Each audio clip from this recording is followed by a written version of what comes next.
Welcome back to the No Snob Wine podcast. In this episode, we explore sweetness and just how much sugar is actually in your glass of wine.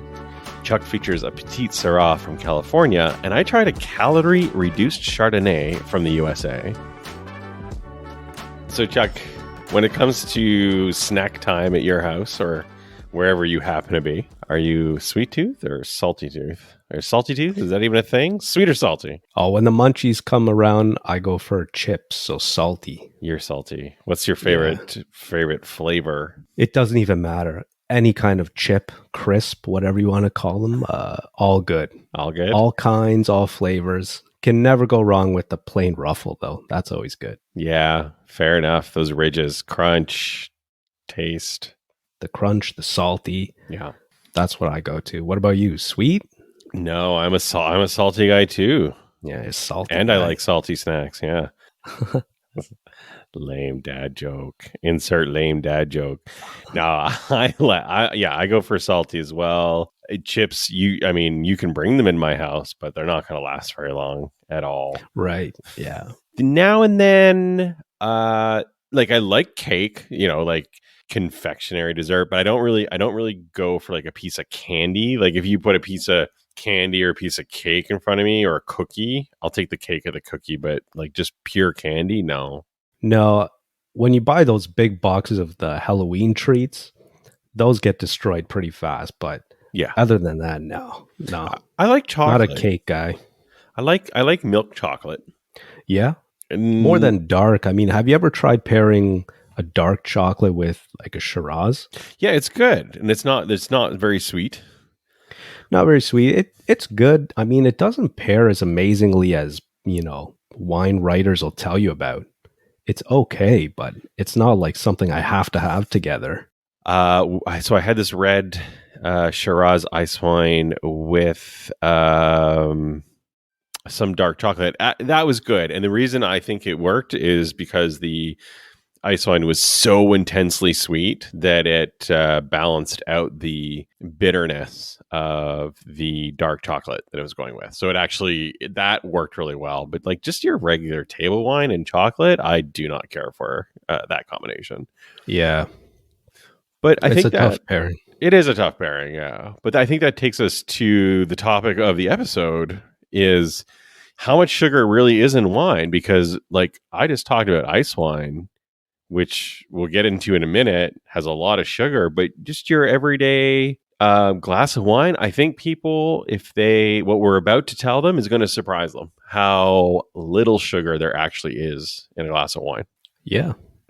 It gets all fermented out, basically, right? If there's leftover sugar, there's not much. Residual sugar, yeah. Exactly. So let's put our science hats for 10 seconds, right? So to make alcohol, you add yeast to the grape juice. The yeast consumes the sugar as its food, and the byproduct is alcohol. So you're actually using up the sugar in the fermentation process. It's same in beer, right? Same in beer. It makes the yeast eat the sugar and produce alcohol and carbon dioxide.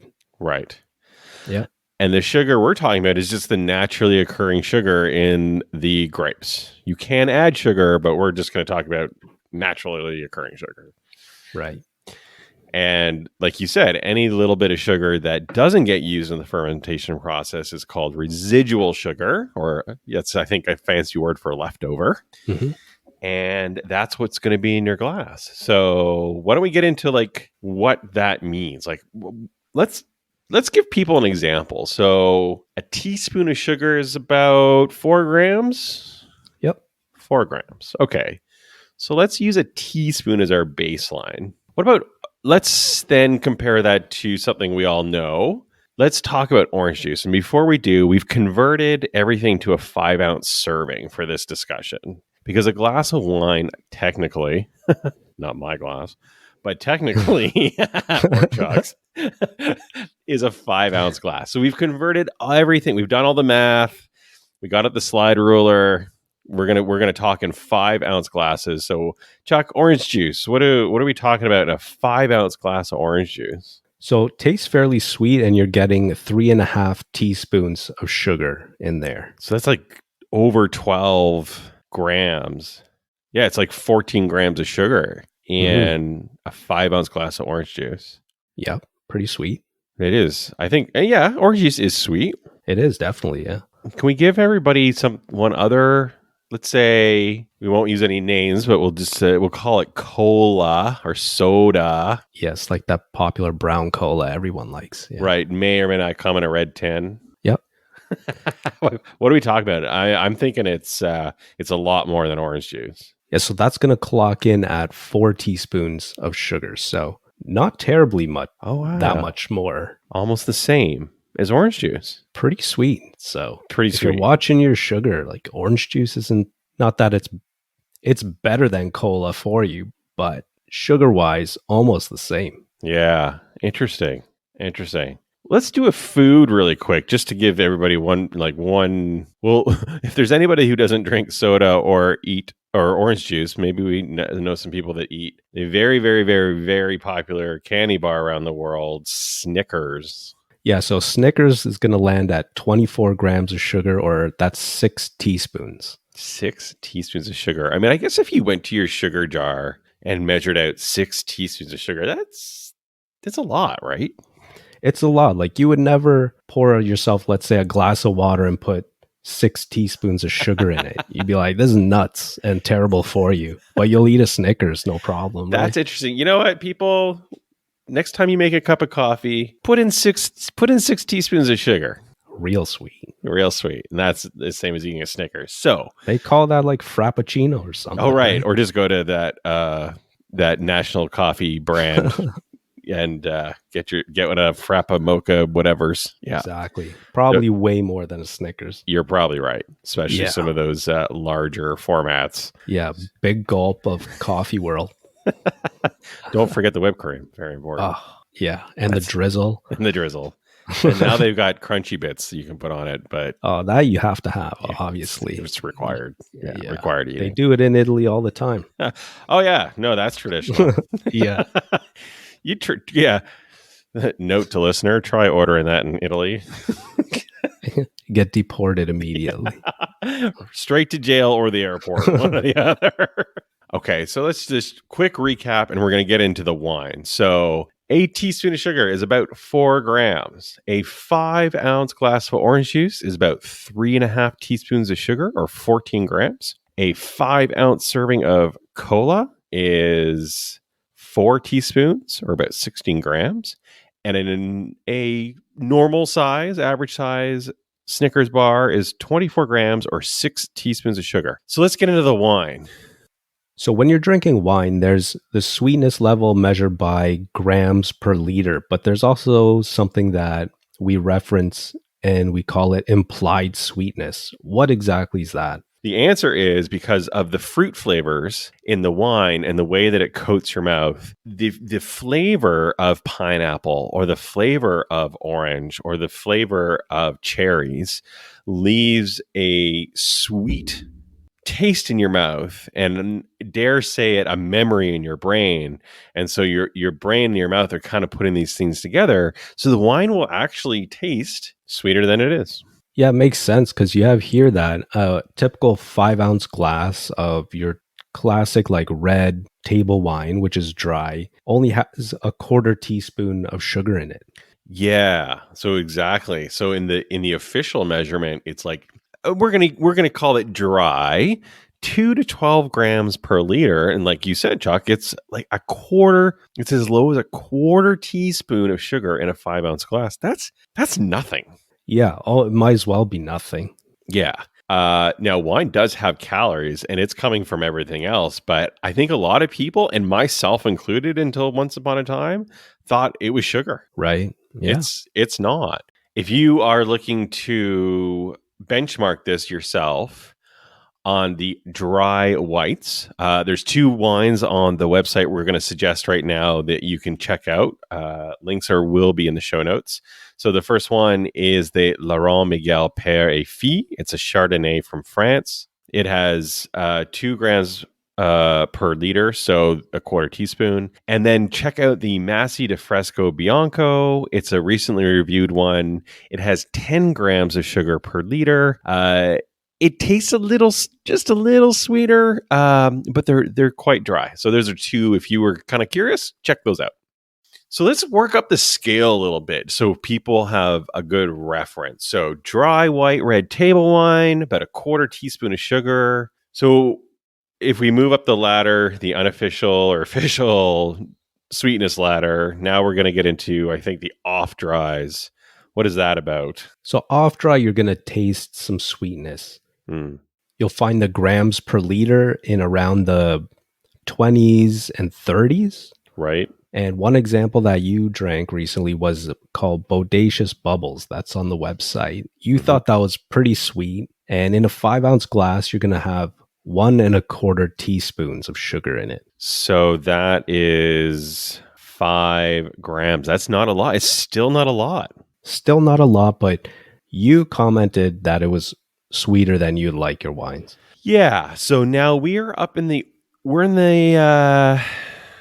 not even in the orange juice territory. We're almost half of orange juice. And it's for my palate, that's pretty sweet. Now, what about you? Like when you get into these, again, 30 grams per liter or something like this Bodacious Bubbles on the website, how's that with your palate? I also think they're pretty sweet. They have their place, maybe after dinner. But still, yeah, I could see them being pretty sweet. Palatable, drinkable, not usually a go-to though. Right. Yeah, and I think we're pretty open about what we like and dislike, and it's interesting how dry we like our wines. And I think, I've met a lot of people that say, "Oh, I prefer sweet wine." And then they show me what they're drinking, and it's funny because it's not that sweet. I mean, yeah, it's sweeter, but it's not crazy. Like if you're a Riesling drinker, there's dry Rieslings and then there's late harvest Rieslings that are sweeter for sure. Yeah. So maybe they're leaning towards the late harvest type Riesling. I think so. Yeah. Yeah, I think so, which is pretty sweet. But I mean, we're going to talk about some really sweet wine now, like really, really sweet wine. So next up the ladder is not that descriptive. It's just called sweet. Yeah. Sweet wine. We're talking Moscato. So that's a grape that is often made bubbly. Now we're in the 50 grams per liter. So we started off at dry at 2 to 12 grams per liter, and now we're something called sweet at 50 grams per liter. Chuck, you tried a sparkling wine on our bubbles, our special about bubbly. Yeah. Talk about that. Yeah, this is sweet. This is some sweet, bubbly wine. There's no mistaking it whatsoever. You drink a lot of it, and you can even feel the sugar in you. And like on your teeth. On your teeth, it goes to your head a bit. It's sugary, sweet, and bubbly. Is that a thing? Because my experience with sweeter wine is I feel the buzz quickly. Yeah, you might be onto something there, actually. You do feel it. And maybe just because it's so sweet, it makes it easy to drink and you drink it faster, perhaps. Maybe. I don't know. I could get behind that explanation. I mean, in my personal life and just in my house, we don't eat a lot of sweet stuff. Yeah, so if you're not used to it, this will be extra sweet for you. Yeah, yeah. And that I do like in bubblies, I do like a little bit of sweetness. A very dry or extra dry carbonated wine is a little too sharp for my palate, actually. Even though I like my reds and my whites fairly dry, if there's bubbles in it, I like a little off dry, slightly sweet. I think we've talked about that before, because if it's too dry, the bubbles become unpleasant almost. This Spumante Bambino that you tried, 77 grams per liter, we're at 2.5 teaspoons of sugar per 5-ounce glass. That's only doubling from the off dry. Yeah, and it tastes a heck of a lot sweeter. Yeah, much. Like an order of magnitude sweeter. So what's next on the sweetness list? So this is a Canada specialty, very sweet ice wine. Ooh. 200 grams per liter, ballpark. Which means, yeah. Yeah. So in a 5-ounce glass, which I don't know anyone who drinks a 5-ounce glass of ice wine. Ice wine, if you never tried it, you typically drink it out of something like almost like a little shot glass. Yeah. It comes in 375 milliliter bottles, and you're going to get, if you do pour a 5-ounce hero glass of ice wine, you're going to get 7.5 teaspoons of sugar in it. 7.5. Okay, so let's remind everybody: orange juice, 3.5 teaspoons; cola, 4 teaspoons; but ice wine, 7.5 teaspoons. Yeah, killer sweet. Super. Go right to the dentist. Syrupy. Yeah. Yeah. Your mouth is coated in syrup, yeah. So it's delicious though. It is good. Add a little bit at a time. Yeah, Yeah. little, very little. Yeah. And you just sip. Like, I mean, I don't chug my wine, but yeah, you don't drink. You know what I mean? You don't drink ice wine. You would sip it like a whiskey almost. Yeah, it's too much. Yeah. And it's typically served chilled. Very cold, yeah. Yeah. From previous episodes, we talked about contrasting or comparing your wine and your food. And here, I think we're going to compare. So you're going to serve sweet with sweet. Yeah, for sure. Right. Like, yeah. Fresh fruit? Like melon? I don't know. What do you think? Like, I wouldn't do pineapple because of the acid, but I would do melon. I was just thinking, the acidity I don't think would work as well. But if it's a sweet fruit, yeah, you could do that. Like strawberries. With ice cream? There you go. Yeah, that could be with ice wine, sure. Yeah, that'd be nice. What have we learned today? Wine is not as sweet as you think. It does not have as much sugar as you think, but your brain likes to tell you that it's sweeter than it actually is because of the fruit flavor. If you like dry wines, look for wines that are about the 2 to 12 grams of sugar per liter. If you like something a little sweeter or off dry, look to about somewhere between the 20s and 30s of grams of sugar per liter. And if you like it really sweet, or as the classification is just sweet, stick to around 50 grams to 70 grams of sugar per liter. That's a bit sweet for my taste, but there's nothing wrong with it if you like it. A lot of people buy Moscato. A lot of people. It's very popular. Very popular. Got to be a reason for that. Yep. So enjoy your sweet wine. If you like a sweet, buy a sweet. You're so sweet, Chuck. Oh, thanks. I've heard that before. All right. So, Sean, on this sugary sweet episode, you picked a wine that has cupcake in the name of it. Why don't you tell us about it? I think that's where the sweetness stops for this particular wine. It caught my eye because it's called Cupcake Lighthearted Chardonnay. And right on the front of the bottle, it says 100 calories per serving, not glass, which I found kind of interesting. The typical glass of dry wine is about 120 calories, roughly. So you're saving about 20 calories here. Now, you can, if you see this wine, there's a bunch of math on the bottle that you can figure out, but let's get into the review because it was quite interesting. So there's some tropical fruit notes. I got some tangerine peel. Now, for a no snob wine, that's a kind of snobby thing, but it was really specific. It wasn't just orange. It was like tangerine peels. You know, when you eat around Christmas and you get those tangerines and you pull the skin back and you get that scent of orange. It's a really specific thing. It landed a little flat and it was kind of really sour. And I wasn't sure about that. So I had some company over for dinner and I asked them to test something. Hey, if you come to my house, you're probably going to end up trying like 3 or 4 different wines because I need some opinions on. But I gave it to my guests. They tried it and I said, what do you think it is? And they were kind of humming and hawing and they said, maybe it's Sauvignon Blanc. Maybe it's Pinot Grigio. Maybe it's a blend. And I said, oh, guys, it's Chardonnay. And they were kind of surprised. And that's my number one issue with this bottle of wine. It's Chardonnay and doesn't taste anything like Chardonnay. For that reason, I gave it 2 out of 5 stars. I think I'll take the 20 calories or the 20 more calories in a regular glass of wine and Chardonnay that tastes like Chardonnay. That's Cupcake Lighthearted Chardonnay, $15.95, 2 out of 5 stars. Now, Chuck, you've got something a little bit different for us. You got a Petite Sirah.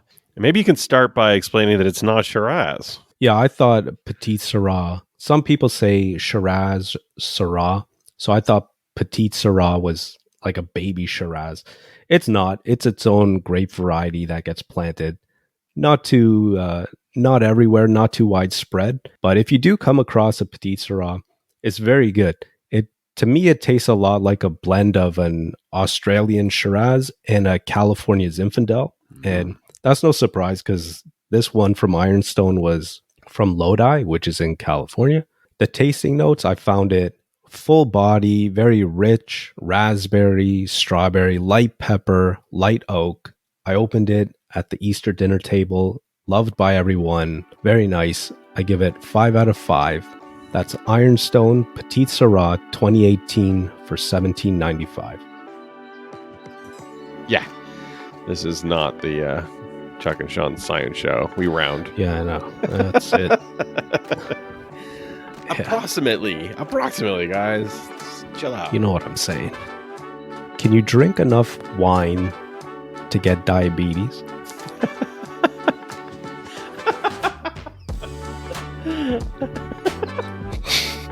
I know you can drink enough wine to forget how to drive.